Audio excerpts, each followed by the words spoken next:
Assalamualaikum warahmatullahi wabarakatuh. Anak-anak sedang menyaksikan channel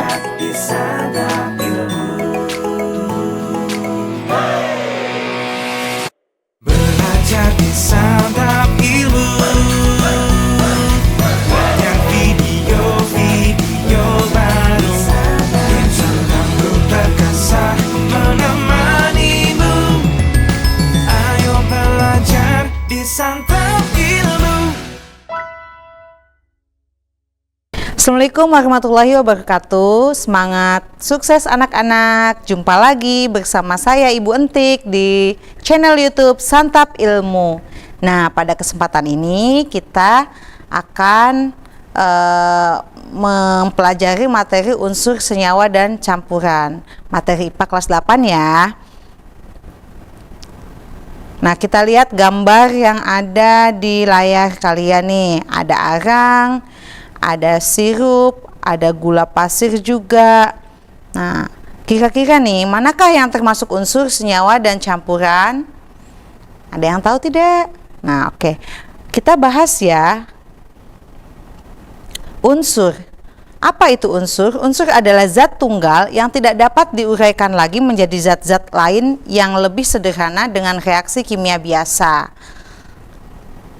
Contoh dalam kehidupan sehari-harinya, unsur itu ada emas, perak, besi, karbon. Nah, bagian dari unsur itu ada yang namanya atom. Atom itu adalah bagian terkecil dari suatu materi. Di sini sifat dan karakteristiknya sama. Oke, kita tadi sudah bicara tentang atom. Atom itu seperti apa sih? Nah, atom itu adalah partikel terkecil penyusun unsur terdiri dari proton, neutron, dan elektron. Bisa dilihat ya di gambarnya, kalau elektron itu yang tandanya negatif, kemudian dia akan mengorbit di sekitar inti. Kemudian inti atom itu yang ada di tengah ya, dia mengandung proton atau positif dan neutron. Oke, selanjutnya lambang unsur. Lambang unsur itu sudah ditentukan ya anak-anak. Nah, ada 3 lambang unsur. Yang pertama itu yang satu huruf. Ketika lambang unsur itu satu huruf, itu diambil huruf pertamanya ditulis dengan huruf kapital. Contohnya misalkan kalium. Nah, maka diambilnya itu dari huruf pertama ya, huruf K. Jadi kalium itu lambangnya K, K besar. Kemudian contoh lainnya ada boron. Boron itu lambangnya B. Jadi yang satu huruf ini diambil dari huruf pertamanya dan ingat ditulis dengan huruf kapital. Kemudian yang 2 huruf, huruf pertama dengan huruf kapital dan huruf selanjutnya atau huruf pertama yang kedua dan seterusnya itu menggunakan huruf kecil. Contohnya aluminium, A dengan L. Nah, kemudian strontium, S dengan R gitu ya. R-nya kecil, S-nya besar. Sama aluminium juga A-nya besar, L-nya kecil. Nah, kemudian bagaimana jika ada 3 huruf? Huruf pertama dengan huruf kapital dan satu huruf ketiga itu dengan huruf kecil. Contohnya adalah uun septium atau UUS lambangnya ya. Loh, Bu, kemudian bagaimana sih menentukan satu huruf, 2 huruf, 3 huruf? Biasanya kita menggunakan satu huruf itu ketika ada unsur yang namanya huruf depannya itu sama. Nanti kita bisa pakai yang selanjutnya 2 huruf gitu ya. Kemudian, nah berikut adalah contoh unsur dan lambang unsurnya ya. Ada karbon, lambangnya C, kemudian kalsium sama-sama depannya sama ya, maka Ca, kemudian kadmium jadi CD pakai huruf yang ketiganya lambangnya ya, karena yang kalsium itu Ca. Nah, kalsium kan sama tuh, huruf keduanya itu adalah A, maka pakai yang huruf ketiga jadi CD gitu ya. Nanti seperti itu penulisan untuk lambang unsurnya. Selanjutnya, nah tapi ingat ya, kalian harus ingat, terkadang kalian itu suka keliru antara, contohnya ini, antara kalsium dengan kalium. Karena hampir mirip, jadi kadang-kadang suka kebalik, kalsiumnya yang K, kaliumnya yang Ca gitu ya. ini perlu diperhatikan nih, awas nih, hati-hati. Kalsium yang Ca ya, kalau kaliumnya yang K. Suka kebalik ya, ini nih. Ibu ingatkan ya. Kemudian di sini berdasarkan jenisnya unsur itu terbagi menjadi 3. Ada logam, non-logam, dan semilogam atau metaloid. Kita bahas satu-satu. Sebelumnya nih, kita lihat dulu sistem periodiknya. Di sini ada yang warna biru, ada yang warna kuning, kemudian ada yang warna kuning kunyit ya. Yang di tengah itu yang sedikit itu yang dari 3A, kemudian dengan nomor atom 5, kemudian 14, 33 itu kan warnanya beda dengan yang 6, 7, 8 ya. Itu menandakan jenis dari unsurnya. Yang biru itu logam.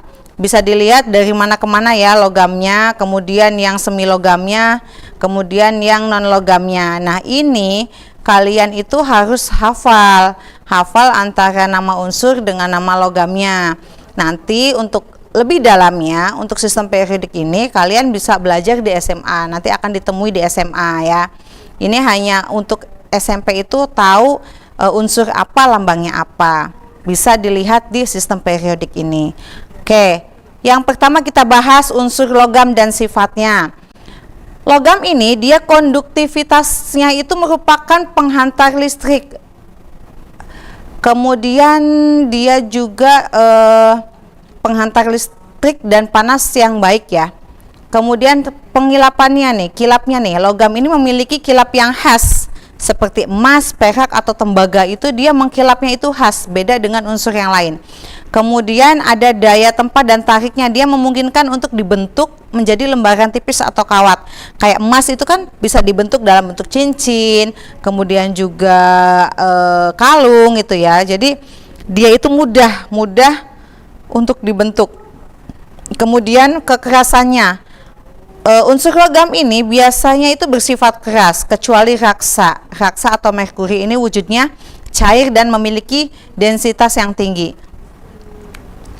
Nah, contoh dari unsur logam kita lihat nih. Contohnya ada perak, dia lambangnya Ag, emas Au, tembaga Cu. Kegunaan dari unsur logam. Bahan konstruksi. Nah, ini biasanya apa saja sih logam yang dibuat untuk bahan konstruksi? Itu ada besi, aluminium, baja yang digunakan untuk membangun gedung dan jembatan. Kemudian perhiasan juga emas, perak, platinum itu biasa digunakan sebagai bahan perhiasan. Kemudian logam juga dapat digunakan pada elektronik. Kayak tembaga, emas, perak itu biasanya digunakan sebagai komponen elektronik. Selain itu juga dapat digunakan dalam bidang industri kimia. Natrium, kalium digunakan dalam berbagai proses industri kimia. Selanjutnya ada unsur non-logam dan sifatnya. Nah, non-logam ini dia bersifat isolator. Dia itu tidak kurang dalam menghantarkan listrik dan panasnya. Kemudian dari tingkat kilapnya itu tidak berkilap. Non-logam tidak memiliki kilap seperti logam ya.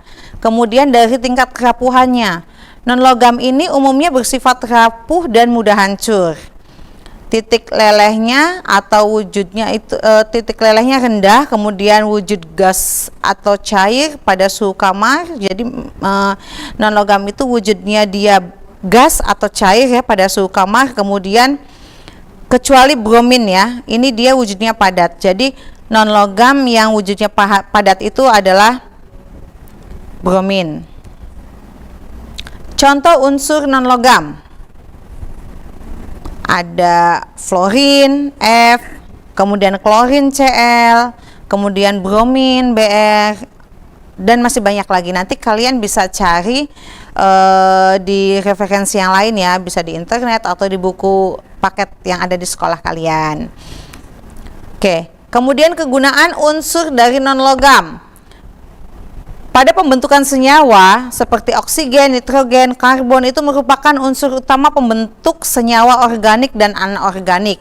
Kemudian di bidang industri kimia juga, contohnya itu klorin itu digunakan sebagai disinfektan, sulfur digunakan dalam pembuatan asam sulfat.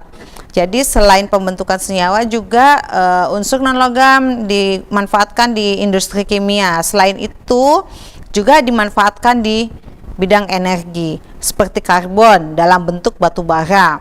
Kemudian digunakan sebagai bahan bakar juga gitu ya. Nah, itu salah satu kegunaan unsur non-logam dalam kehidupan sehari-hari. Selanjutnya ada unsur semilogam. Unsur semilogam ini sifatnya antara sifat logam dengan non-logam. Dia itu semikonduktor. Jadi ada yang ke logam, ada yang ke non-logam. Kemudian dari kerapuhannya itu biasanya itu kalau semilogam itu terlalu rapuh untuk memiliki kegunaan dalam strukturalnya ya. Contohnya silikon, kemudian arsenik, kemudian boron, dan masih banyak lain lagi. Kegunaan unsur semilogam itu biasa digunakan dalam agen biologis, kemudian sebagai katalis, kemudian sebagai penghambat nyala, kaca, penyimpanan optik, dan masih banyak lagi ya. Nanti kalian bisa menambahkannya dengan mencari referensi lain. Kemudian selanjutnya ada senyawa. Senyawa adalah zat murni yang terbentuk dari gabungan dua atau lebih unsur berbeda. Terbentuk melalui ikatan kimia antar atom-atom tersebut. Jadi senyawa ini gabungan dari unsur yang jumlahnya lebih dari satu. Jadi enggak hanya satu unsur saja. Kalau yang unsur itu kan dia satu ya, sendiri tunggal. Tapi kalau senyawa itu terbentuk dari gabungan dua atau lebih dari unsur yang berbeda. Kemudian ciri dari senyawa. Di sini senyawa itu komposisinya tetap. Jadi perbandingan massa unsur penyusun senyawanya itu selalu tetap. Kemudian sifatnya juga berbeda dari unsur penyusunnya. Senyawa ini memiliki sifat fisik dan kimia yang berbeda dengan unsur-unsur penyusunnya. Dan senyawa juga dapat diuraikan menjadi unsur penyusunnya. Senyawa ini dapat diuraikan menjadi unsur-unsur penyusunnya melalui reaksi kimia. Contohnya seperti ini. Contohnya air ya. Air itu H2O. Nah, di sini tuh ada dua unsur, ada unsur hidrogen dan oksigen. Unsur ini ada H2O. Nah, H2O ini artinya dia itu H-nya itu ada dua H, sebanyak dua. Jadi makanya di bawahnya kalian bisa dilihat ya, ada di reaksinya 2H plus O gitu ya. Reaksinya untuk reaksinya. Yang kedua adalah garam dapur NaCl. Ini terdiri dari dua unsur, ada Na dan Cl. Begitu juga dengan asam sulfat H2SO4. Di sini H-nya berjumlah 2, S-nya 1 dan O-nya 4. Nah, tapi jangan lupa nih, kadang-kadang suka banyak yang keliru juga nih. Contoh senyawa Al2SO4 3 kali. Ini bagaimana? Ini bukan jangan awas nih ya. Suka banyak yang keliru nih. Kadang-kadang itu siswa itu banyak yang A-nya itu jumlahnya 1, kemudian L-nya 2. Nah, sebenarnya Al ini kan 1 ya. Al2. Al-nya itu ada 2, atom Al-nya itu ada 2. Nah, kemudian SO4 di situ ada dalam kurung. Kemudian di bawahnya ada 3. Ini bukan berarti SO4-nya 3 kali.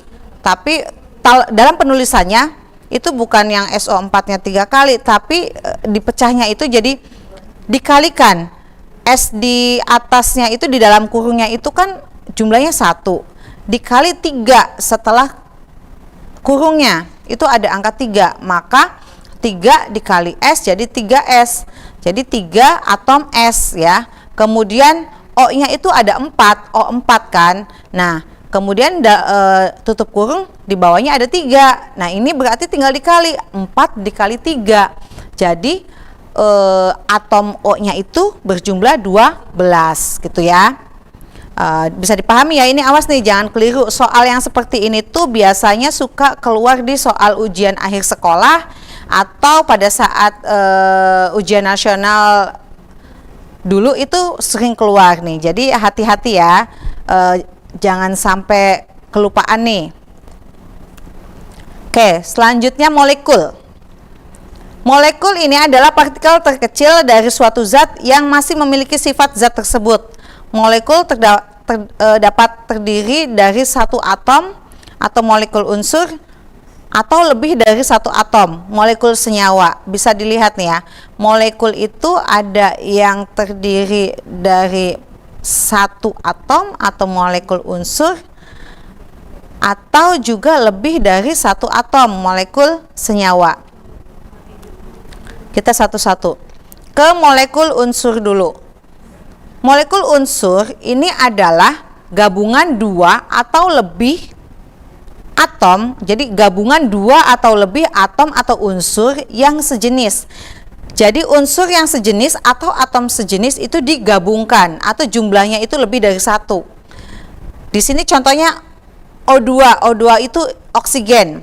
Nah, O2 ini berarti O-nya itu ada dua. Bisa dilihat pada gambarnya ya. O dengan O gitu ya. O plus O, O2. Kemudian ada hidrogen juga, H2. Itu H-nya ada dua. Kemudian ada N, nitrogen. N-nya ada dua. Kemudian Cl2 atau klorin, itu Cl-nya ada dua. Bisa dilihat tuh di gambarnya. H dengan H gitu ya, saling mengikat. Kemudian O dengan O saling mengikat gitu ya. Nah itu. Kemudian molekul senyawa yang kedua. Kalau molekul senyawa ini gabungan dua atau lebih unsur atau atom yang berbeda jenis. Kalau tadi kan satu jenis, H-nya dua, H sama H. Kalau yang senyawa ini dia beda jenis. Contohnya H2O. H2O itu ada dua jenis atom, ada atom H dengan atom O. Atom H-nya berjumlah 2, atom O-nya berjumlah 1. Nah, tapi dia unsurnya ada dua atau atomnya ada dua, ada H dengan O. Kalau yang sebelumnya yang unsur itu kan H2, cuman satu atom H aja gitu, tapi jumlahnya ada dua. Nah, kalau yang senyawa ini dia ada dua atom atau dua unsur yang berbeda. Contoh lainnya ada H2SO4. Ini H-nya, unsur H-nya ada dua, S-nya ada satu, dan O-nya ada 4. Kemudian yang tadi juga yang barusan dibahas, Al2SO4 3 kali. Ini merupakan contoh dari molekul senyawa ya. Awas ya, perbedaannya senyawa dengan unsur. Kalau yang unsur itu satu jenis, kalau yang molekul senyawa itu berbeda jenis. Selanjutnya ada campuran. Apa sih campuran? Campuran itu adalah gabungan dua atau lebih zat yang sifat-sifat zat penyusunnya masih sama dengan sifat asalnya. Di sini tidak bereaksi secara kimia dan mempertahankan sifat-sifatnya masing-masing gitu ya.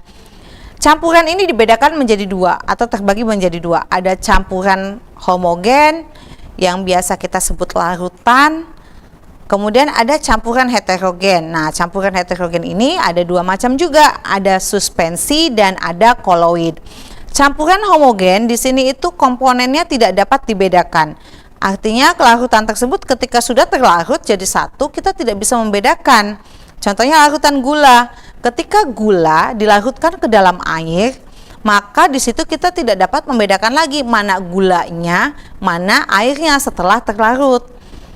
Kalau campuran heterogen di sini kan ada dua ya, suspensi dan koloid. Di sini itu komponennya ketika digabungkan itu masih dapat dibedakan. Contohnya misalkan pasir dengan air. Ketika pasir dilarutkan ke dalam air masih terlihat bedanya mana air, mana pasirnya. Nah, campuran heterogen ini, suspensi dengan koloid ini nanti kalian bisa perdalam materinya di tingkat SMA ya. Jadi SMP hanya tahu saja tuh suspensi itu apa, koloid itu apa, dan contohnya. Oke, jenis campuran nih. Kita bahas satu-satu. Larutan.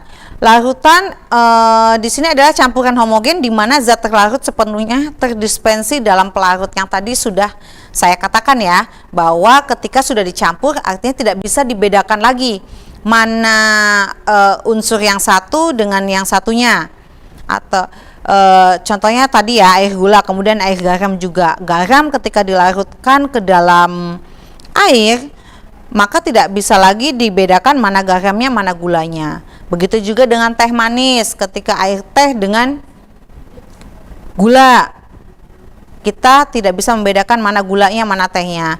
Yang kedua, jenis campuran yang kedua adalah suspensi. Ini suspensi ini yang masuk ke dalam campuran heterogen ya. Suspensi ini adalah campuran heterogen di mana partikel padat terdispersi dalam cairan tetapi tidak larut. Contohnya adalah campuran pasir dalam air. Pasir ketika dicampurkan ke dalam air itu akan berubah jadi keruh. Tetapi kita masih bisa melihat tuh mana airnya, mana pasirnya, masih bisa membedakan. Kemudian contoh lainnya ada kopi. Kopinya di sini kopi hitam ya, bukan kopi instan. Kalau kopi hitam kita larutkan dengan air panas, ketika diaduk memang satu warna, tetapi ketika kita berhenti mengaduk, endapan kopi itu akan terpisah. Meskipun itu warnanya berubah jadi coklat, tapi kita tahu tuh mana kopi, mana airnya. Kopinya itu, endapannya itu dia akan terpisah ya. Nah, kemudian yang ketiga itu adalah koloid. Koloid ini campuran di mana partikel tersebar merata tetapi tidak larut, lebih halus daripada suspensi. Contohnya susu. Susu itu ketika kita diamkan maka akan terpisah tuh air dengan susunya. Coba kalian pernah nggak minum es susu? Setelah kalian sedot tuh, kemudian kalian diamkan, maka di situ akan terlihat atau akan terjadi perubahan di mana susu itu dia akan mengendap ke atas, kemudian airnya yang di bawah. Atau kalau ini contoh lainnya itu ketika kalian membuatkan susu pada botol adik kalian, kemudian setelah diminum tidak habis tuh, didiamkan dalam waktu beberapa jam, maka itu akan terpisah antara susunya dengan si airnya. Tapi pada saat mereka menyatu, mereka tidak bisa dilihat, tidak mana susunya, mana airnya gitu ya. Itu adalah contoh dari koloid. Oke, contoh lain dari jenis campuran nih, kita bisa lihat ya, sirup ya. Sirup, ketika kita ada sirupnya, ada airnya, ketika disatukan kita nggak bisa lagi membedakan mana sirup, mana air. Nah, itu contoh dari larutan. Kemudian tadi ya yang suspensi air kopi, kemudian yang koloidnya itu air susu. Nah, gampang kan, mudah ya, antara unsur senyawa dengan campuran. Nanti ketika ada soal-soal yang seperti itu, kalian pasti bisa ya menjawabnya karena sangat mudah. Nah, semoga materi yang tadi Ibu sampaikan dapat bermanfaat ya. Sampai ketemu lagi di materi selanjutnya. Jangan lupa like, komen, dan subscribe channel YouTube Santap Ilmu. Assalamualaikum warahmatullahi wabarakatuh. Bye-bye. Terus dukung channel Santap Ilmu dengan like, subscribe, dan share konten-konten kami ke teman-teman kamu ya. Sampai bertemu di konten berikutnya. Ayo belajar di Santap Ilmu.